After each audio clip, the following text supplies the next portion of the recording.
tayo. Bakit ba gusto mo nang tumaas? Ano bang gagawin natin doon? Ikaw ha, ano na namang binabalak mong gawin dyan? Ano na tayo, please? Hindi ka pa ba inaantok? Wait na, nanonood lang ako ng TV, tapusin ko lang tong episode. Akyat na tayo. Bakit ba gusto mo nang tumaas? Ano bang gagawin natin doon? Ikaw ha, ano na namang binabalak mong gawin dyan? Mauna ka na doon, sige na. Mauna ka na umakyat doon. Ba't kaya? Yan. Ayan, damihan pa natin. Hoy, anong ginagawa mo dyan? Wala.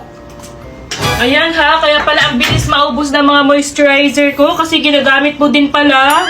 Yan na, tulog na tayo. Ba't ba ang dami mo maglagay kasi ng moisturizer sa mukha? One time kasi, Bobby, tinry ko siya gawing sleeping mask. Itong The Original Brightening Moisturizer. Pag gising ko, sobrang lambot ng mukha ko. Parang puwit ng baby. Tapos, Bobby, napapansin ko parang nawawala ng mga dark spots ko. Tapos, ang ganda niya sa balat.